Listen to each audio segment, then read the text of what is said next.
बारिश के चलते शेरलिंगमपल्ली, चंदानगर, मियाँपुर, कुंडापुर, मादापुर, गच्चीबावली, रायदुर्गम इलाकों में कई कॉलोनियों में बिजली की सप्लाई बंद हो गई।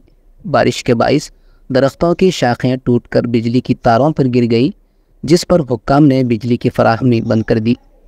पिछली हुकूमत ने हुक्काम के साथ मिलकर बिजली के मसले को रोकने के लिए अप्रैल के महीने में बिजली की लाइनों पर आने वाले दरख्तों की शाखें पहले ही काट दी थी। आवाम का कहना है कि पिछली बीआरएस हुकूमत ने बारिश से पहले ही हिफाजती इक़दामात कर लिए थे, जिसके बाइस आवाम को मुश्किलात का सामना नहीं करना पड़ा था। उन्होंने कहा कि कांग्रेस हुकूमत की जानिब से कोई इक़दामात नहीं किए गए, जिसकी वजह से इन सारे इलाक़ों की आवाम को मुश्किल हो रही है। यही नहीं बल्कि कांग्रेस हुकूमत के आने के बाद से आम दिनों में भी बिजली की कटौती आम हो गई है। बीआरएस हुकूमत के मुकाबले कांग्रेस हुकूमत में तेलंगाना की आवाम रोज़ाना बिजली की कटौती से दो चार है। చందానగర్ నుంచి వచ్చాను। నిన్న ఈవినింగ్ 4 o'clockకి పవర్ పోవడం జరిగింది। 9 సంవత్సరాల నుంచి అదే కాలనీలో ఉంటూ ఉన్నాం। ఈ విధంగా ఇన్ని గంటలు పవర్ పోవడం అనేది ఇది ఫస్ట్ టైం। తారానగర్ కింద బిల్లు పే చేయించుకుంటారంటారు, బట్ ఇక్కడికి వస్తేనే తారానగర్ కాదు అంటున్నారు। మరి అది ఎప్పుడు పవర్ వస్తుందనేది తెలియకుండా ఉందండి। 24 గంటలు దాటిపోయిందండి పవర్ ఆగిపోయి।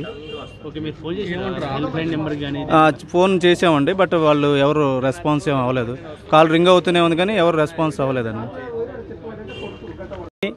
ఈదురుగాలులో వర్షాల వల్ల విద్యుత్ అంతరాయం వల్ల చాలా ప్రజలకు ఇబ్బందికరంగా మారింది। దీనికి ప్రధానమైన కారణాలు 3 కారణాలు।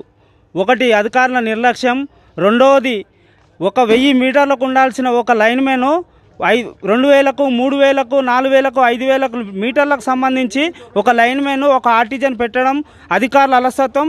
ఈరోజు విద్యుత్ శాఖలో చూసుకున్నట్టయితే అధికారులు ఎవరు వర్షాభావ ప్రభావం ఉందని చెప్పేసి గత 5 రోజుల నుంచి పత్రిక ప్రకటనలో, అదేవిధంగా మీడియా ద్వారా కూడా సమాచారం తెలిసిన వెంటనే చెట్లు నరకడం కానీ, వర్షాకాలం ప్రభావం వల్ల చెట్లు నరకడం కానీ, అది విధంగా చేయాల్సిన పని చేయకపోవడమే కాకుండా ఈరోజు చెట్లు పడిపోవడంతో ఈరోజు ప్రజలు తీవ్ర ఇబ్బందిగా పడాల్సిన పరిస్థితి వస్తుంది। ఈరోజు హాస్పిటల్కి వెళ్ళి ఒక పిల్లని ప్రమాదవశాత్తు తీసుకెళ్లాలంటే ఎమర్జెన్సీ కేసులో కూడా ఈరోజు విద్యుత్ లేకపోవడం వల్ల కూడా కొద్ది ఇబ్బందులు జరిగినాయని చెప్పి మా దృష్టికి రావడం జరిగింది। ఏదేమైనా విద్యుత్ శాఖ అధికారులు ఫోన్ ఎత్తాలి। ప్రధానంగా ఏఈ కానీ, ఏడీ కానీ, డిఈ కానీ, లైన్మెన్లు కానీ ఫోన్లు ఎత్తడం వల్ల రెస్పాన్స్ ఇస్తే ఏదైనా సమస్య పరిష్కారం అవుతుంది। ఎందుకంటే ప్రజలకు అనుగుణంగా సార్ నాది house number 5-90 Chandanagar, Chennareddy mother and child care hospital దగ్గర మా ఇల్లు। ఇక్కడ మా లైన్ మొత్తం రాత్రి 6 గంటలకు పోయింది కరెంటు। ఇవాళ ఇప్పుడు ఇందాక 5 గంటలకు ఇచ్చారు। 5 గంటల నుంచి ఒక 2 గంటలు పనిచేస్తున్నాయి।